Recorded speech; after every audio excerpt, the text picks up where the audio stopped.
좁은 문으로 들어가라. 멸망으로 인도하는 문은 크고 그 길이 넓어 그리로 들어가는 자가 많고 생명으로 인도하는 문은 좁고 길이 협착하여 찾는 자가 적음이라. 아멘.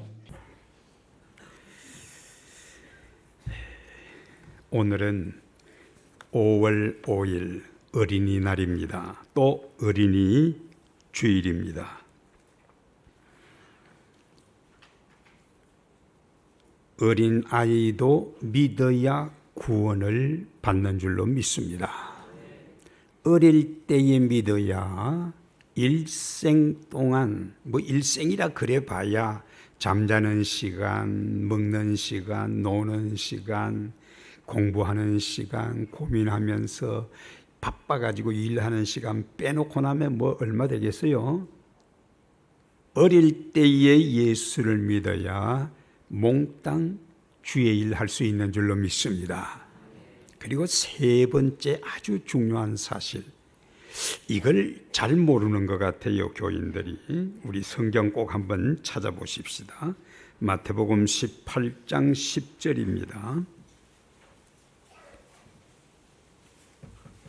마태복음 18장 10절 같이 보시겠습니다. 마태복음 18장 10절 시작. 삼가 이 작은 자 중에 하나도 없인 여기지 말라. 너희에게 말하노니 그들의 천사들이 하늘에서 하늘에 계신 내 아버지 얼굴을 항상 배옵느니라. 아멘. 이 말씀을 좀 일찍 깨달았더라면은, 여러분, 하나님께서 여러분 가정에 맡겨주신 그 자녀들을 엄마 아빠가 이 아이를 어떻게 키우는가, 아이에게 무슨 말을 했고 어떻게 양육을 잘하고 있는지 그 아이를 지키는 천사가 매일 하나님 아버지께 보고한다는 거예요. 놀랍지 않습니까? 마태복음 18장 10절, 마태복음 18장 1절부터 아기들을 예수님께 데려와서 축복해 달라는 그 모습을 제자들이 귀찮다고 가라고 할 때에 예수님께서 아이들이 내게 오는 것을 용납해라, 거절하지 말라, 그리고 아이를 품에 안고 축복하시면서 어린아이 같아야 천국에 들어간다는 너무도 귀한 말씀을 해주셨어요. 그러면서 이 10절 말씀, 아이를 지키는 천사가 매일매일 부모가 아이에게 어떻게 말하고 어떻게 행동하고 어떻게 가르쳤는지를 천사가 하나님께 보고를 한다는 거예요. 내가 이 말씀을 좀 일찍 알고 일찍 배웠더라면 애들을 좀 더 잘 키웠을 걸 하는, 너무도 귀한 말씀이에요. 어린아이도 믿어야 구원받는다는 것, 어릴 때 믿어야만이 일생을 주님 나라 위해서 쓰실 수 있다는 것, 어린아이를 축복하며 잘 믿음으로 키워야 집안 가문이 복되고 그 나라가 복된다는 것, 오늘 우리들 이 어린이 날을 맞이해서 꼭 마음에 명심하시기를 바랍니다. 제가 은퇴를 하고 김포에서 한 몇 년 살았는데요, 김포 장기고등학교가 있어요. 그 장기고등학교 앞을 지나면은 이 돌에다가 유명한 시인들의 시를 적어 놨어요. 이런 시가 있더라고요. 제목은 햇살에게, 정호성 시인의 글입니다. 이런 아침에 먼지를 볼 수 있게 해주셔서 감사합니다. 이제는 내가 먼지에 불과하다는 것을 알게 해주셔서 감사합니다. 그래도 먼지가 된 나를 하루 종일 찬란하게 비춰주셔서 감사합니다. 그 시를 읽을 때마다 잔잔한 감동을 받았습니다. 여러분들 사시면서 억울한 일 당해 보셨습니까? 왜 억울합니까? 목사님 억울하니까 억울하지요. 아닙니다. 이기지 못하니까 억울하다는 겁니다. 이긴 자가 억울해하는 걸 보셨습니까? 지니까 억울하지. 이기면 기쁘고 신납니다. 바로 그겁니다. 믿음의 사람은 억울함을 느끼지 않는다는 것입니다. 왜? 하나님을 믿으니까. 하나님이 이기게 해주시니까. 하나님은 능력과 힘이 많으시니까. 요셉은요, 인신매매를 당해서 팔려가도 노예 생활을 했어도 억울해하지 않았습니다. 여인이 잠자리를 같이 하자고 유혹을 해서 하나님이 보시는 앞에 내가 어떻게 득죄하리요? 물리쳤는데도 오히려 성추행의 누명을 뒤집어 쓰고 변호 한 번 받지 못하고 재판 한 번 받지 못한 채 3년 감옥 갇혀도 억울해하지 않았습니다. 왜? 하나님이 다 보고 계심을 믿었기 때문입니다. 하나님께서 나의 이 억울함을, 나의 이 아픔을, 나의 이 얽히고 설킨 것을 어떻게 풀어주시는가, 어떻게 이기게 하시고 어떻게 선으로 바꾸어 주시는가, 믿음으로 기다렸던 것입니다.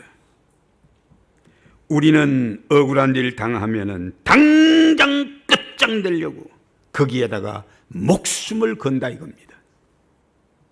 내가 하려고 하다가 안 되니까 극한 행동을 하든지 아니면은 쉽게 포기해 버리더라 이 말입니다. 특별히 불치병, 암에 걸리면은 죽을까봐 겁부터 덜컥 내는 모습들을 많이 봅니다. 지금까지 몇십 년 동안 잘 살아온 것에 대해서는 한마디 감사도 없이 왜 하필이면 나에게 이런 암이 재수없게 걸렸느냐는 것입니다. 다른 사람들이 암에 걸렸다 해도 나는 전혀 상관없는 줄 알았는데, 남의 일로만 알았는데 말입니다. 분명히 아셔야 됩니다. 또 믿으셔야 됩니다. 요셉은 노예로 팔려갔어도 그것이 끝장이 아니라 삶의 과정으로 알았습니다. 감옥에 들어갔지만은 그것이 인생의 막장이 아니라 삶의 과정으로 알았습니다. 불치의 병에 걸리고 암에 걸렸어도 그것이 인생의 끝이 아닙니다. 비록 죽음까지도 말입니다. 죽음은 내 인생의 끝자락이 아니라 저 천상을 향하여 가는 순례자의 길, 즉 삶의 과정으로 알고 하나님 앞에 감사하며 살았던 것입니다. 이것이 참 믿음입니다. 우리가 살아가는 삶의 과정에는 항상 선택의 문제가 놓여 있습니다. 선택의 문제는 우리가 죽을 때까지 늘 따라다닙니다. 가장 중요한 배우자의 선택으로부터 시작하여 먹고 사는 삶 자체가 선택 아닌 것이 하나도 없습니다. 그런데 때로는 내가 다른 사람들로부터 선택되어지기도 합니다. 내가 선택되어지는 것을 요즘 말로 스카웃됐다, 그렇게 표현합니다. 예수님의 12 제자들은 모두 예수님으로부터 스카웃된 사람들입니다. 그런데 비록 예수님으로부터 스카웃되었다고 해도 돈의 유혹에 빠진 가룟 유다는 결국 제갈 길 가고 말았습니다. 선택하며 선택되며 사는 인생입니다. 그러나 선택은 자유가 있지요. 이 자유 이전에 생명이 먼저입니다. 이 생명에는 선택권이 없다는 것을 아셔야 됩니다. 내가 부모님을 선택한 것이 아니라 부모님이 나를 낳으셨습니다. 요한복음 15장 16절, 너희가 나를 택한 것이 아니라 내가 너희를 택하여 세웠나니. 할렐루야. 오늘 우리는 예수님으로부터 중요한 선택의 원리를 배우게 됩니다. 그런데 중요한 것은 우리가 선택의 원리를 너무 잘 모르고 있다는 것입니다. 선택의 자유가 아직도 너무 서툴고 익숙하지 못하다는 것입니다. 오늘 주님이 가르쳐 주신 선택의 원리를 하나하나 좀 자세히 배워서 우리의 신앙생활에 놀라운 주님의 역사하는 은총이 있기를 바랍니다. 첫 번째, 선택의 원리. 13절에 있는 말씀대로 좁은 문으로 들어가라. 좁은 문으로 들어가라. 즉 선을 택하라는 것입니다. 이것은 생명의 문제입니다. 세상에는 선과 악, 좁은 문과 넓은 문, 빛과 어두움이 있음을 우리는 잘 알고 있습니다. 그런데 놀랍게도 13절의 말씀처럼 넓은 문을 택하고 어둠을 택하고 악을 선택하는 사람들이 너무 많다고 하는 사실에 놀라지 않을 수가 없습니다. 가령 예를 들면 2002년 월드컵 축구 경기 때 응원단 이름 붉은 악마라고 기억하실 것입니다. 그 좋은 이름 다 두고 왜 하필 붉은 악마냐? 이름 바꿔라! 수정을 요구했지만은 거절당했답니다. 선을 택하라는 말씀에 전적인 동의는 하면서도 실제는 악을 택합니다. 왜? 이기기 위해서랍니다. 우리는 섬기기 위해서 선을 택해야 됩니다. 두 번째 선택의 원리, 기도하고 선택하라는 것입니다. 한번 따라 하시겠습니다. 기도하고 선택하자. 좀 주님하고 의논 좀 하라 그 말입니다. 우리 주님하고 이런 문제 어떻게 했으면 좋을까요? 우리 주님과 의논 좀 하시라는 것입니다. 여러분, 사실 선악을 구분하기도 어렵고 선택한 선을 지키기도 어렵습니다. 선택 중에서 가장 어렵고 중요한 선택이 배우자의 선택인 줄 압니다. 투표할 때 인물 선택하는 거 참 어렵지요.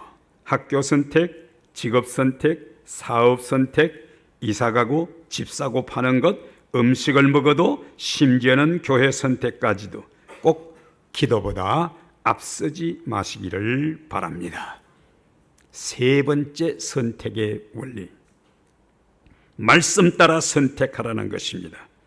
성경에서 하지 말라는 것이 있고 하라는 것이 있습니다. 성경에서 먹지 말라는 것이 있고 먹으라는 것이 있습니다. 가지 말라는 곳이 있고 가라는 곳이 있습니다. 말씀 따라 순종하는 것이 가장 복되고 가장 안전한 줄로 믿습니다. 말씀 성취의 삶이 되어야 됩니다. 소원 성취가 아닙니다. 그래야 하나님의 뜻이 이 땅에 이루어지기 때문입니다. 장로님 아들이 대학교 입학을 했습니다. 아버지가 장로님이시기 때문에 사람들은 장로님 아들, 장로님 아들, 아들도 장로님처럼 되기를 원했습니다. 이 장로님 자제분은 매우 부담이 되었습니다. 장로님, 뭐 아버지가 장로지 뭐 내가 뭐 장로인가? 그러다 보니 늘 마음이 이만저만 불편한 것이 아니었습니다. 소위 스트레스를 좀 많이 받았다 그 말입니다. 고등학교를 졸업하고 대학교에 합격을 했습니다. 아버지, 기숙사가 있기는 하지만은 기숙사는 지방 학생들만 받아줘요. 그러니 아버지, 승용차 하나 졸업 선물로 사주세요. 아버지는 그 자리에서 그래, 그렇지 않아도 아버지가 기분이 좋아가지고 너 대학 입학 선물 좋은 성경책 한 권 샀단다. 자, 여기 있다. 열심히 읽어라. 아버지는 기다렸다는 듯이 성경책을 아들에게 선물로 내줍니다. 아들은 속이 너무 상했습니다. 원하는 성령차는 안 사주고 성경, 아버지 성경 많이 있잖아요. 있는데 또 무슨 성경을 사줍니까? 이 아들은 자기 방에 들어와 가지고는 기분이 나빠서 포장된 성경책 뜯어보지도 아니하고 휙 집어던져 버렸습니다. 이게 뭐야? 내 이럴 줄 알았다니까. 사달라는 성경차는 안 사주고 말이야. 속이 상한 아들은 투덜대면서 불편한 대중교통을 이용하며 대학을 다닙니다. 아버지는 버스 타고 다니는 아들을 볼 때마다 너 오늘 성경 안 읽었구나. 아들은 아버지로부터 그 말을 들을 때마다 더 화가 치밀었습니다. 그럭저럭 4년 대학을 졸업하고 취직을 하여 직장 가까운 곳으로 이사를 합니다. 짐을 싸는데 먼지가 뽀얗게 묻은 예쁘게 포장된 뭐가 있길래 이게 뭐지? 뜯어보았습니다. 그것은 4년 전 아버지가 입학 선물로 사주신 성경책이었습니다. 그 성경책 속에 봉투가 하나 있었습니다. 봉투 속에 축 입학, 너의 입학을 진심으로 축하한다는 카드가 있었습니다. 그 봉투 속에는 입학 선물로 성령차 티켓이 한 장 들어 있었습니다. 누구보다도 아들의 필요를 아셨던 아버지는 미리 준비해 두셨는데도 아들은 그것도 모르고 매일 아버지로부터 성경 읽어라. 너 오늘 성경 안 읽었구나. 버스 타고 다니니까. 아버지는 아버지대로 속상했지. 그렇게도 듣기 싫었던 것입니다. 결국 아들의 선택은 스스로의 고생과 불효를 자초하고 말았던 것입니다. 목사님, 이 양 줄 거 화끈하게 여기 있다 하고 주지 왜 그런 걸 가지고.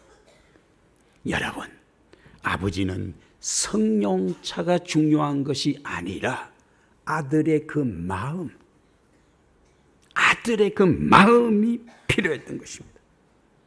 선택의 자유가 현대인들에게 가져다 주는 장단점, 우리는 성경을 통하여 분명히 배워야 됩니다. 어릴 때는 부모님이 다 대신해 주지요. 장성하면은 본인이 선택하도록 책임을 가르쳐 주어야 합니다. 노예에게는 선택권이 없습니다. 자녀들이 나이가 들었는데도 귀엽다고, 부모님이 자녀들보다도 더 잘할 수 있다고 계속 대신해 주시는 분들 종종 보게 되는데 참으로 안타까운 일입니다. 심지어는 결혼 상대까지도 부모가 선택해 주려는 경우를 종종 보게 됩니다. 그 옛날, 그때 그 시절 그것으로 좋겠습니다. 부모님들 제발 자녀들에게 자립심을 키워주시기를 바랍니다. 선택하는 것 훈련이 필요합니다. 귀엽다고 매번 고기를 잡아주는 것보다 고기 잡는 법을 가르치면 언제든지 고기가 먹고 싶을 때 스스로 잡아서 먹도록 자립심을 길러주시기를 바랍니다. 남이 선택하든 자기가 선택하든 선택에는 몇 가지 원칙이 있습니다. 선택에는 강제가 아닌 자유가 있어야 된다는 것과 선택한 것에 대해서는 책임이 따른다는 것과 책임에는 반드시 심판이 따른다는 것을 명심해야 될 것입니다. 우리 주님께서는 오늘 좁은 문, 넓은 문이라는 선택의 문제를 말씀해 주셨습니다. 좁은 문은 생명의 문으로 생명으로 인도하는 문이요, 넓은 문은 멸망으로 인도하는 문인데 선택은 내가 해야 된다는 것입니다. 네 번째 선택의 원리, 덕이 돼야 됩니다. 뭐가 돼야 된다고요? 덕이 되다. 고린도전서 10장 23절 말씀, 모든 것이 가하나 모든 것이 유익한 것이 아니요 모든 것이 가하나 모든 것이 덕을 세우는 것이 아니니 누구든지 자기 유익을 구치 말고 남의 유익을 구하라. 여기서 가하다는 말은 할 수 있다는 것입니다. 할 수 있다는 것은 자유의 문제요, 자유의 문제는 선택의 문제입니다. 그렇다면 선택하기 전 먼저 이웃을 생각하고 덕이 되어야 합니다. 유익이 되어야 한다는 것입니다. 우리가 사는 세상은 더불어 함께 사는 세상입니다. 누군가가 앞에서 본을 보여주어야 하기 때문인 것입니다.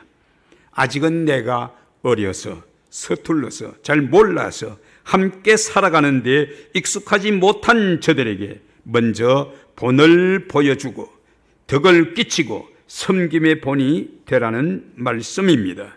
손해냐 이익이냐를 떠나서 먼저 우리라는 공동체를 생각하라는 것입니다. 그리스도인의 사회적인 책임이 크다는 것을 말씀하고 계십니다. 선택의 5번째 원리, 유혹을 이겨야 됩니다. 잘 들으세요. 밀물처럼 밀려오는 엄청난 유혹 앞에 우리는 선택의 문제를 놓고 망설일 때가 한두 번이 아닙니다. 유혹에 넘어가면 그 대가는 엄청납니다. 신명기 30장 15절에서 20절에 있는 말씀, 보라 내가 오늘날 생명과 복 사망과 저주를 네 앞에 두었나니 너와 네 자손이 살기 위하여 생명을 택하라. 만일 네가 유혹을 받아 네 마음을 돌이켜 다른 신에게 절하고 그를 섬기면 너희가 반드시 망할 것이라. 너희의 날이 너희 사는 땅에서 길지 못할 것이라. 유혹은 사람마다 다 있습니다. 또 다 다릅니다. 예수님도 유혹 받으셨습니다. 그것도 40일 금식기도 후에 말입니다. 그러므로 유혹이 없기를 바라지 마시고 유혹만은 꼭 이기셔야 됩니다. 유혹을 어떻게 하면 이길 수 있는가? 어느 유명한 목사님이 이렇게 설명을 해 주었습니다. 유혹하고 비슷한 것이 있는데 3T라 그랬어요. 3T. 첫째가 템테이션, 둘째가 테스트, 셋째가 트라이얼. 그러니까 템테이션은 유혹이고 테스트는 시험이고 트라이얼은 시련인데 유혹은 즉시 물리쳐라. 그거는 기다리면 안 된다. 유혹은 즉시 물리치고 시험은 밤을 지새워서라도 노력하고 힘써서 테스트니까 이거는 상 주는 거니까 인정받는 거니까 테스트는 최선을 다하라. 시련은 무조건 참고 끝까지 견뎌라. 뭐 원인도 없고 이유도 없고 그냥 내가 왜 이런 고생을 하는지 아무리 생각해봐도 모르는 그런 시련을 닥칠 때에 욕과 같이 끝까지 참고 견뎌라. 오늘날의 3대 유혹은 단연 첫째가 돈, 둘째는 성적인 유혹, 셋째가 세계 1위를 달리고 있는 자살의 유혹입니다. 소위 허무주의입니다. 돈, 성적인 유혹, 허무주의, 죽으면 끝장이라는 생각입니다. 저들은 하나님을 믿지 않기 때문에 하나님 겁내지 않습니다. 죽으면 끝이니까. 누가 그렇게 가르쳤습니까? 누구에게 어떻게 배웠기에 허무주의에 빠지고 있습니까? 죽으면 끝이 아닙니다. 내 신앙이 진짠가 가짠가 테스트. 한마디로 부활을 믿으면 진짜고 부활 안 믿으면 뭐 목사든 장로든 권사든 상관없어요. 부활 안 믿으면 그건 가짜예요. 그건 가짜예요. 부활 신앙이 진짜인 줄로 믿습니다. 그런데 세상에는 부활이라는 말을 단 한 번도 듣지 못한 사람이 있는가 하면은, 부활이라는 말을 듣기는 들었는데 믿지 않는 사람이 있고, 믿기는 믿어도, 부활을 믿기는 믿어도 예수님의 부활만 믿는 사람이 있고, 예수님을 살리신 하나님께서 예수 믿는 나까지 살리실 것을 믿는 사람도 있습니다. 여러분은 어디에 속하십니까? 로마서 8장 11절 제가 읽어드립니다. 로마서 8장 11절, 예수를 죽은 자 가운데서 살리신 이의 영이 너희 안에 거하시면, 그리스도 예수를 죽은 자 가운데서 살리신 이가 너희 안에 거하시는 그의 영으로 말미암아 너희 죽을 몸도 살리시리라. 할렐루야.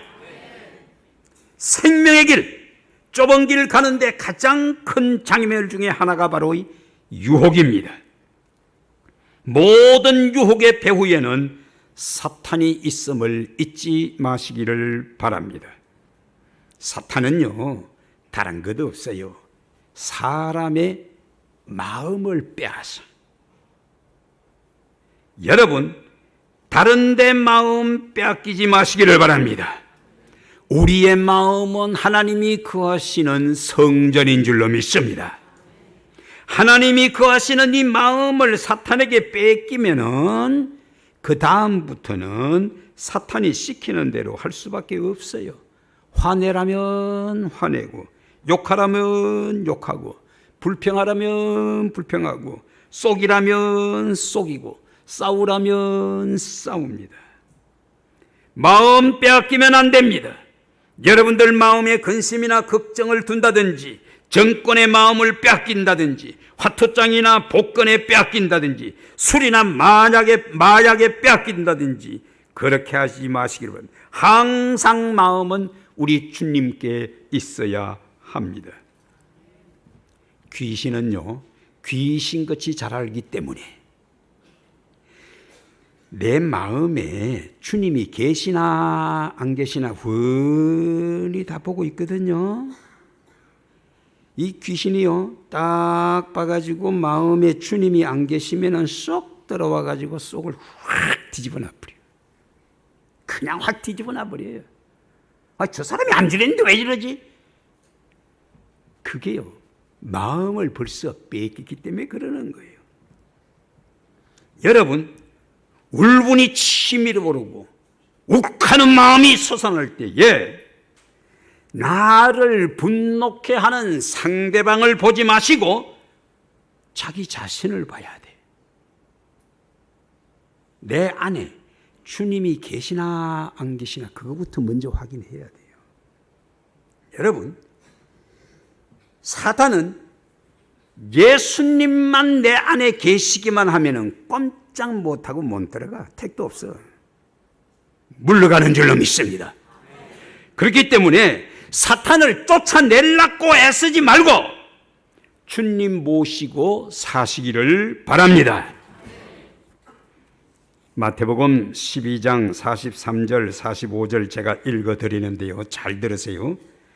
더러운 귀신이 사람에게서 나갔을 때 물 없는 곳으로 다니며 쉬기를 구하되 쉴 곳을 얻지 못하고 이에 이르되 내가 나온 내 집으로 돌아가리라 하고 와 보니 그 집이 비고 청소되고 수리되었거늘 이에 가서 저보다 더 악한 귀신 7을 데리고 들어가서 거하니 그 사람 나중 형편이 전보다 더욱 심하게 되었느니라.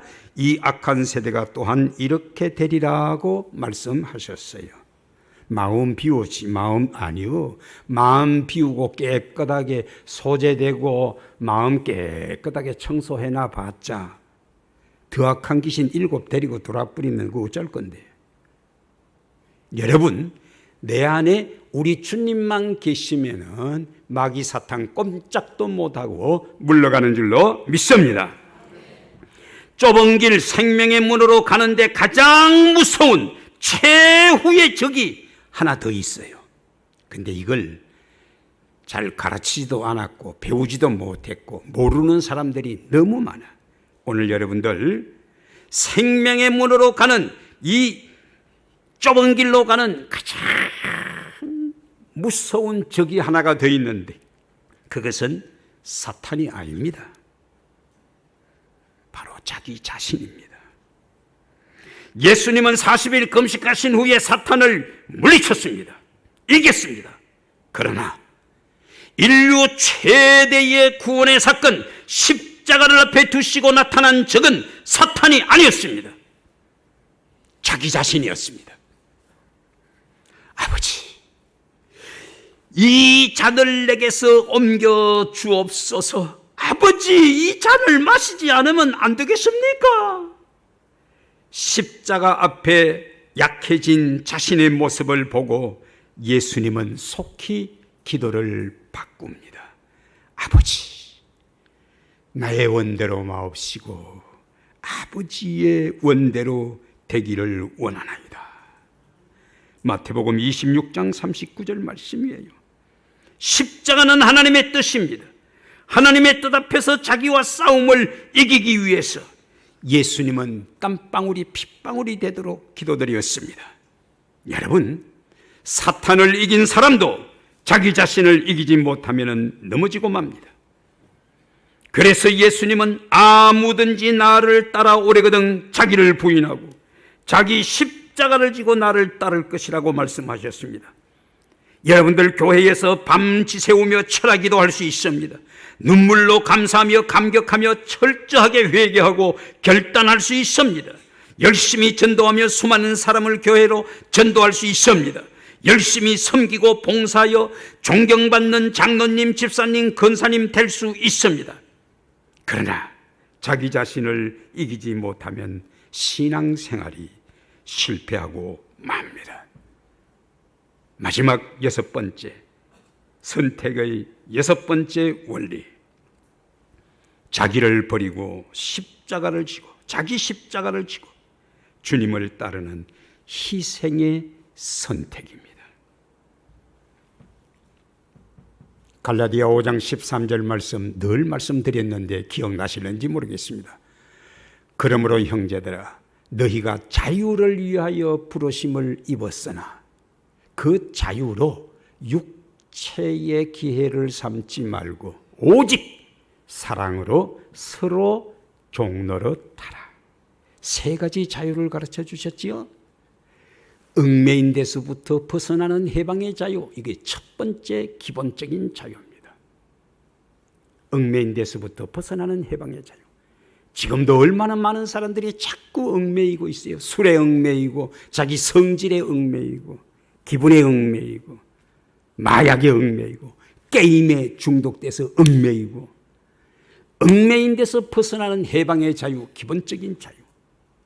그러나 그 자유로 육체의 기회를 삼지 말아라. 기회, 찬스. 죄질 자유는 없어요. 죄지으면은 대통령도 재벌회장도 목사도 거지도 불쌍해도 상관없어요. 다 들어가는 거예요. 육체의 기회를 삼지 말고 선택의 자유, 찬스, 기회, 선택의 자유, 죽을 때까지 자유는. 그러나 여러분, 얽매인 데서부터 벗어나는 해방의 자유를 가졌고, 내 마음대로 자유가 아니에요. 법 안에서의 자유지요. 해방의 자유가 있고 선택의 자유를 가졌다고 할지라도 마지막 3번째, 이 자유를 모르면 진정한 자유인이 아닙니다. 오직 사랑으로 서로 종노릇하라.